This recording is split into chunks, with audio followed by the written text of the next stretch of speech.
Newsfirst Newsline with Faraz Shaukat Ali. And a wonderful morning to you. This is Newsline, celebrating 2 years plus of what I think is a wonderful show in the people's interests. We ask all the questions that you want answering, and they're usually quite tough.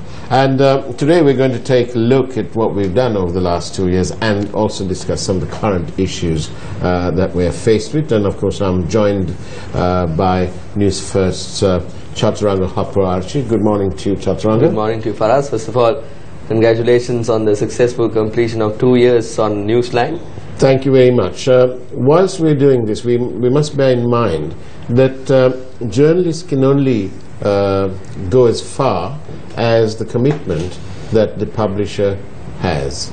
And in this case, our chairman has got a real commitment, along with his team, to true freedom of speech and for reporting unbiased and completely with facts. Every single story that we put out and we've exposed or we're trying to hold somebody responsible and accountable is backed up by documentation.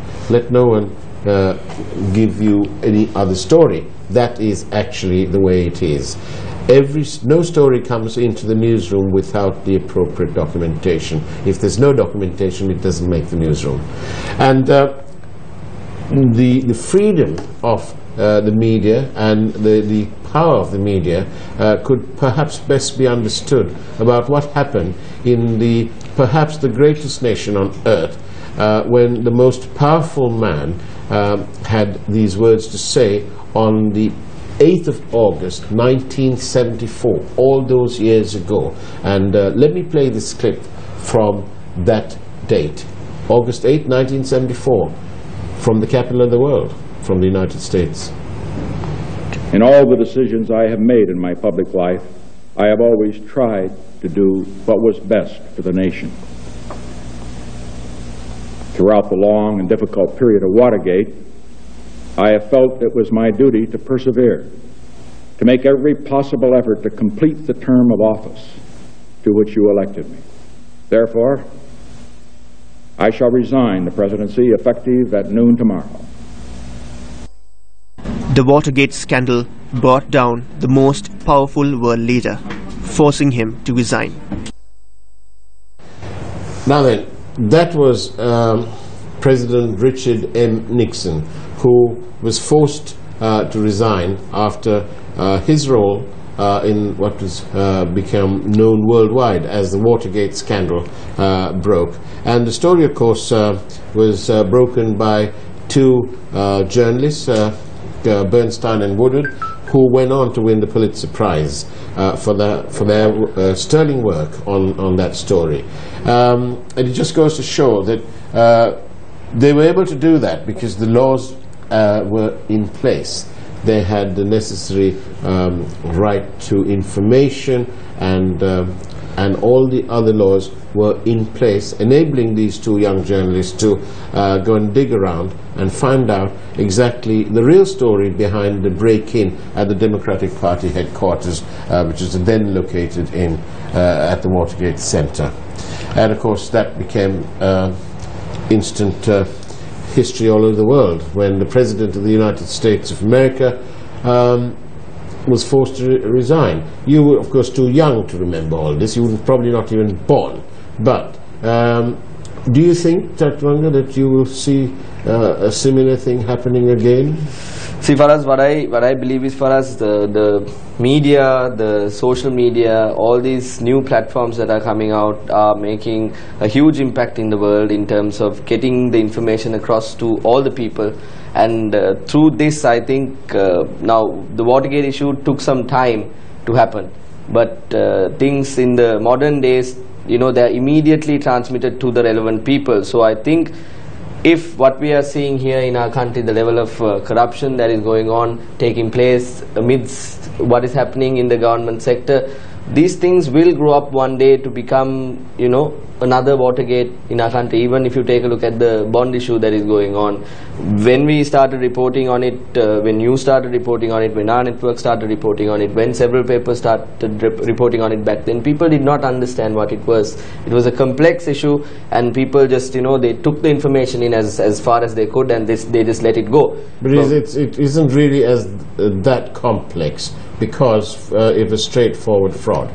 Yes, it was. It was. That is why the president. Conflict of interest. That is why the president appointed the presidential commission, and 1.5 years later, we 100% understand the severity of the problem, the issue surrounding it, and that this money needs to be accumulated back into the system. This is understood by everyone.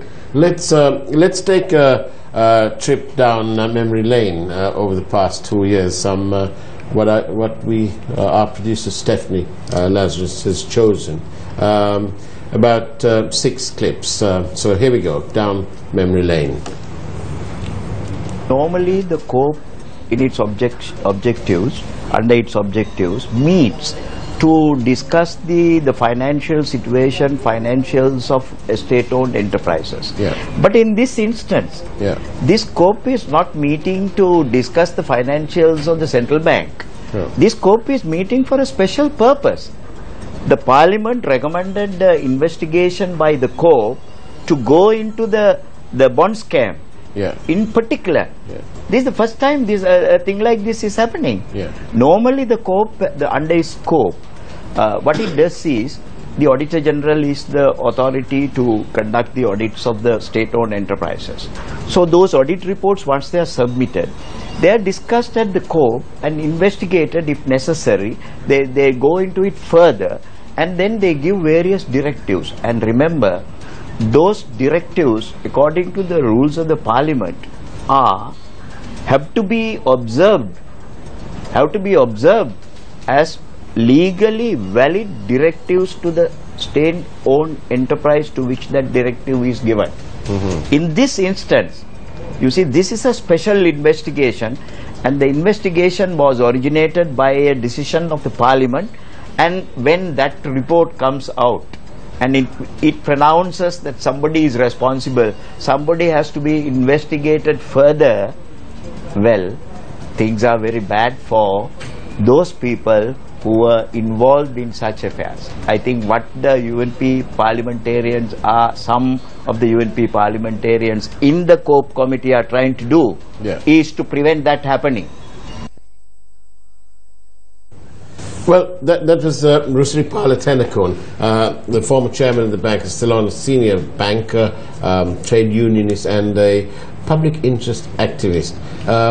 Although Mr. Rusripala has been served with letters of demand and other letters from at least 2 different parties, Mr. Rusripala continues in his public interest activism and is a regular feature on our channel because of his commitment to getting to the truth and to holding government accountable and to protect the public's monies and the public's interests. Chaturanga, right now there are calls from certain sections of the government, as evidence in the papers this morning, that the central bank should only be a regulator. And of course this is all because people are getting worked up because there is now concern about the National Payment Platform.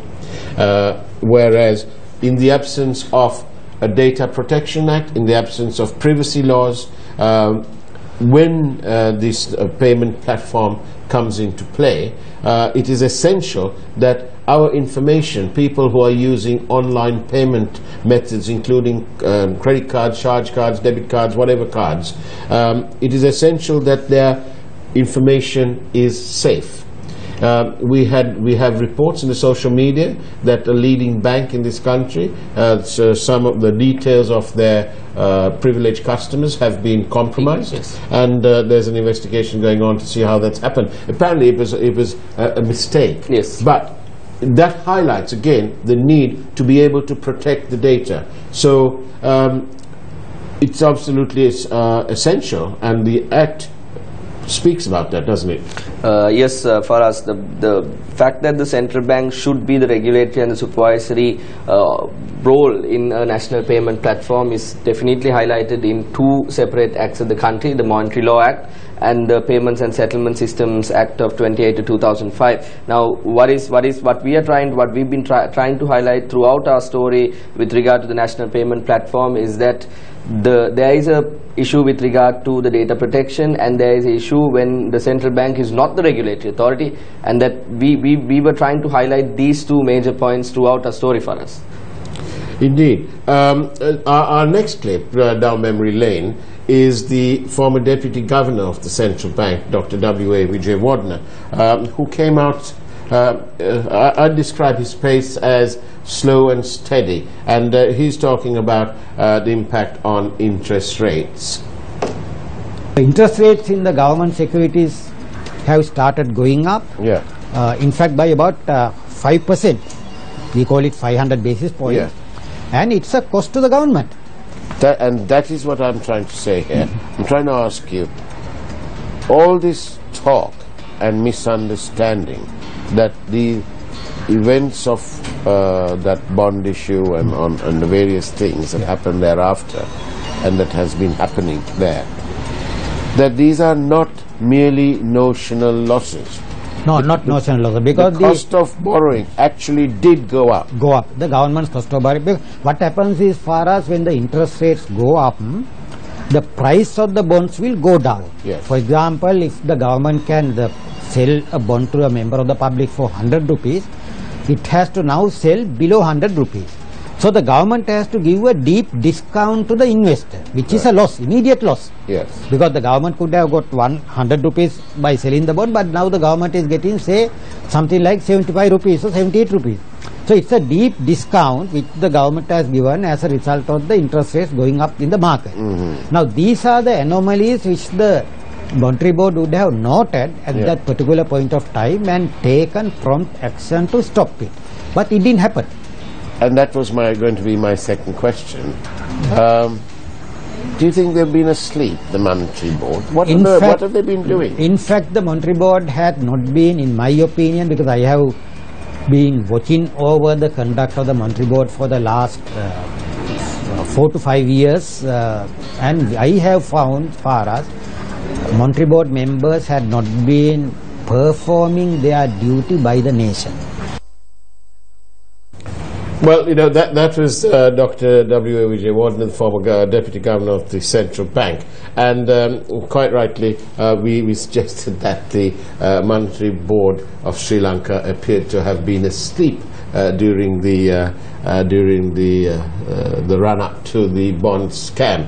Now then, we have a message. We have a few messages from our viewers, but I'd like to take this message first from Shamindra Ferdinando, my friend, my journalistic colleague, but with several years more experience than I.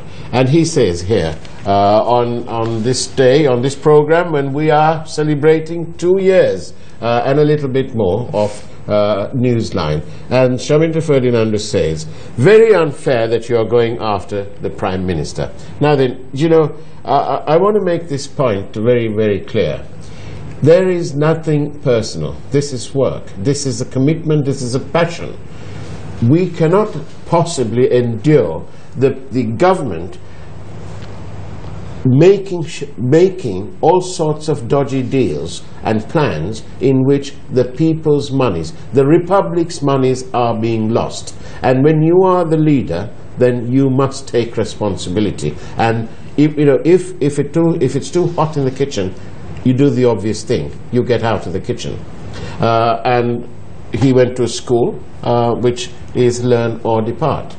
I won't try and say it in Latin in case I get it all wrong. But Chaturanga, do you, as a young journalist, do you feel that it is unwarranted when the media starts to expose and holds people accountable. For us, this was a promise by this government when it came into power: the democracy, the good governance, the transparency. What was that? This is what they promised to the people of this country, and this is why they have been able to win the election in August, and that is why they have come into power. Now we see that there are several attempts by individuals in the government to curtail this ability or this responsibility of the media to expose wrongdoings, expose corruption, expose the things that the government does. There are efforts from the side of the government itself to curtail these rights that we have by introducing the media bill, the Standards Council for News Media. These are things that are someone can consider them, efforts by the government directly to disrupt the activities of the free media movement. And this is something that is not good, because during the previous regime we saw efforts from the previous regime to curtail media and curtail the journalists by abductions, assassinations, attacks on media institutions. My take on this whole matter is that our dear Prime Minister, who's been in politics for 40 years in Parliament, 40 years, 21 of those years has been as the leader of the United National Party. And in my view, and I think it's a view that's shared by a lot of people, that the leader of the United National Party has not only managed to pull his party down, and that's evidenced by the fact that they've been unable to gain a simple majority in Parliament all these years, and now that he's finished with his party, he's now trying to pull the country down. The January the 8th, 2015 was an opportunity. Now, that was a revolution. Unfortunately, the opportunity the revolution presented appears to have been lost, and we are now down a very slippery path indeed. And so it's absolutely nothing personal. And just to tell you, I'm going to take another message from one of our viewers. You are Newsline is rendering a yeoman service to the nation, not forgetting all the others at News First. Many congratulations, and that is from either a Mr. or a Mrs. or a Miss Gunaratna. I don't know, because I don't have the name.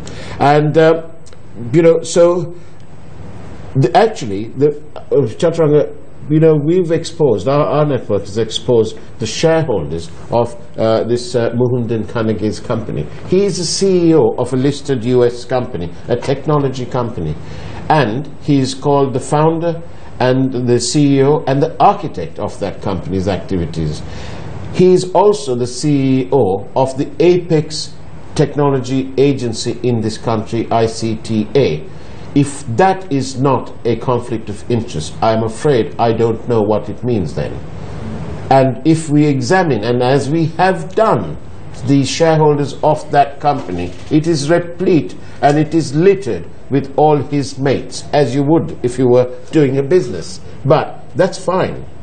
Don't come and be the, don't put yourself forward to be the head of ICTA, the apex body controlling technology in this country. There's a question for us there. Now, we know that the ICTA has to fall under the Ministry of Digital Infrastructure and Telecommunications. We have a question as to who the ICTA reports to, because we have seen instances, we have seen documents where the finance minister at the time, Ravi Karnanayake, has sent letters connecting the central bank, the commercial banks and the ICTA. Now, how these things have happened, who does the ICTA report to, who does Mr. Muhundan Kanage report to, are questions that need answers. We are getting inundated by documents of the corrupt activities, alleged corrupt activities carried out by the ICTA. We were told back then by the Digital Infrastructure Minister that taxpayer money was not spent for the Google Loon launch here in the country. You and I both were seated at that press conference where he tried to more or less attack us and say that we are reporting without any facts in our hand. But that was before you produced that wonderful document. Yes, for us. It's come back from the Register of Companies. Yeah, and after several months, I received another document which says that 9.8 million rupees of taxpayer money has been spent on the Google Loon project opening held at the Temple Trees in 2015. The only question that we have to ask for us is, if the minister is saying that taxpayer money was not spent, was the minister unaware of this 9.8 million rupees? Isn't 9.8 million rupees taxpayer money? And is it not a big amount? Because, you know, there are a lot of things that can be done. People are suffering with dengue right now in the country. People are suffering with the drought in the country. We had how many natural disasters happening in the country? So where we are heading as a country is a question when people continue to do things like this.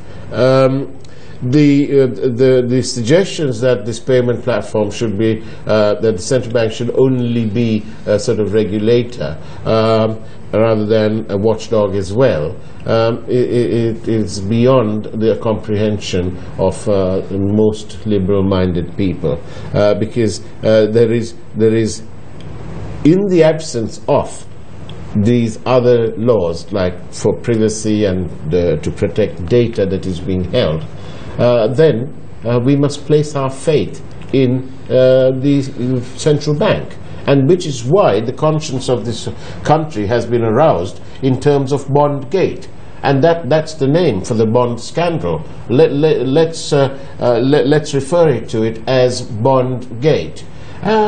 You know, so we have regularly people who come here and we ask tough questions. This is not some sort of whitewash. And if we listen to the next clip, and we're hoping to have Mr. Hemantha Kulasuriya.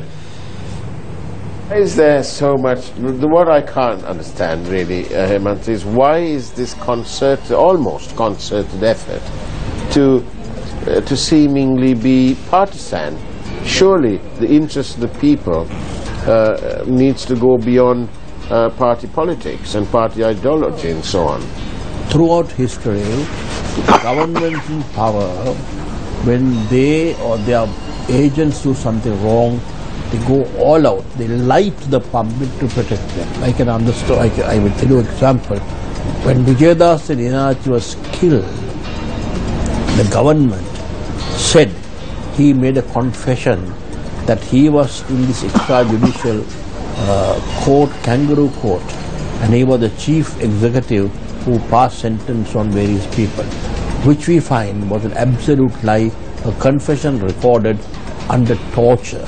But then people like Mr. Ladit Kathalabdar went and said and tried to protect the officials who did this, because they think they did. Another outspoken critique on matters of national interest, Hemantha Kulasuriya. By the way, a viewer has suggested that he knows what, or he or she knows what you can do with the 9.8 million, because apparently it says here you can buy a brand new Benz for 10 million. Yes, Farad. You can buy a brand new Benz. We have been doing several projects through Gamad the program, and we can do a lot of things with 9.8 million or 10 million rupees.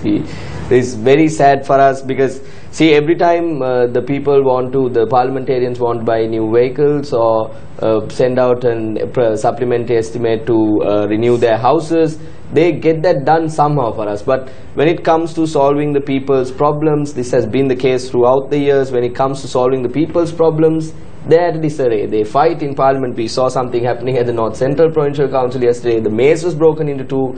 Something. That was an absolute disgrace. Definitely. You're being too polite, young man. Polite, yes. But for us, the point here is, these are the people that are representing us at these various institutions, the local government and the Parliament. But what seems to be happening, we saw a few months ago Dinesh Gunawardena being sent out for a disciplinary issue, being suspended from parliamentary activities. We see the joint opposition, we see the ruling party, we even see the Prime Minister of our country behaving in an unruly manner sometimes in the Parliament. And there again, they speak of a code of conduct for media institutions, whereas they themselves need a code of conduct firsthand, because you see the way because we have had, all media institutions of our country has had that, responsibility of what to report and when to report and how to report. We have never had the necessity of a government or a third party to come in and say, you know what, this is what you should report and this is how you should report. But certainly we at News First have virtually sort of led the way in terms of self-regulation. Definitely. And the facts are there for all to see. None of our stories, and I'm labouring the point this morning, none of the stories that are carried by our network, be it on radio or on television, is without facts. Now, getting information from institutions has been completely and almost utterly and getting people on the show.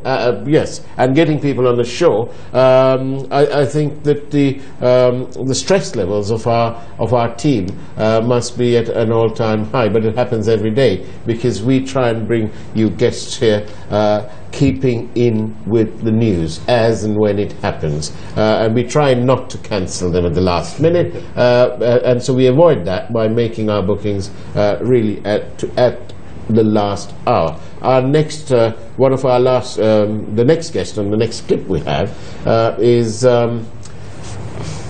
right here, Sabrina Esifali. Find out detail of the Sampur coal power project.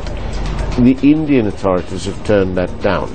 On the face of it, it doesn't sound like something that the RTI Act would not allow you to access. Right. And sort of another aspect of it is that under the RTI Act, every ministry that engages in this idea of engages in a big project. Yeah. And a project is defined to be anything that is over $100,000 US for foreign funded projects, yeah, and over 500,000 rupees for locally funded projects. They have to disclose information regarding the project, yeah, 3 months before the project actually initiates. Oh, I see. So they have to not only disclose it to the public, but they have to specifically disclose it to interested parties. And that would be people that were around the area and so on. And so that gives the public both a right to know, but it gives the public a right to know at the right time. Right. So you can actually object to it, you can strengthen it. Environmentalists will find this a really useful resource as well. That was Sabrina Esifali who came on the program and gave us a brilliant explanation and discussion on the Right to Information Act. Now then, do you remember during the court proceedings there was so much of effort to try and brush this all under the carpet? We even had a situation where one member of the court resigned on request and was replaced by Sujeev Singh, who wrote a book on the bond scam right after saying there was nothing wrong with it. Indeed, and I would like to investigate and find out who paid for that book and who distributed that book and how many books did the central bank actually distribute themselves. And those are the questions that we'd like, but there's so many questions we need to answer. And finally, we're going to carry a few seconds of a clip in which we had the Minister of Local Government, Mr. Faisal Mustafa. Would you agree that you're not very popular out there? For us, I don't believe in that being popular is the right thing. Doing the right thing is important to me. Yes, well, that's all well and good. But the point is that you've been dragging this matter forever and a day, and now you seem to be dragging it for another month. For us, why should I drag it? What benefit do I get dragging your party? My party. Your party's clearly got problems. My party has continuously agitated that I hold the elections as soon as possible. Every day, you've provided so much space for all the media. Delimitation, delimitation, delimitation. When are you going to cut to the chase and tell us when is this going to happen? It's another delay now. For us, 1 month. You asked 1 month. For us, why is it that you're also pointing the finger at me? For us, you know that I would do always justice to the country. Well, that was Faisal Mustafa. But, you know, we'd like to take this opportunity to thank all those guests who came on our program. Some just once, some many times, including Mr. Faisal Mustafa, who may be coming on the program tomorrow. But it's been a wonderful team effort led by our chairman and his team, and obviously our grateful thanks to do for that. And I know that there'll be calls on the news floor for celebrations. We may do that. We may have a little bit of cake and do that. A little bit of cake. But thank you very much, and you know, thank you, Chaturanga, for your efforts too. Our producers, Stephanie, Joel, and so on. Too many, but actually the names don't really matter. What matters is that this was a team effort. It was Team News First, and to Team News First, the cameramen, the makeup people, the transport people, everybody, thank you very much, because you're all doing one hell of a job, and that is bringing the truth and holding these people accountable, which is absolutely the most essential thing for us in our progress to taking Sri Lanka to different heights. Thank you very much, and that's about it from Newsline. We'll see you same time, same place tomorrow morning. Take care and God bless.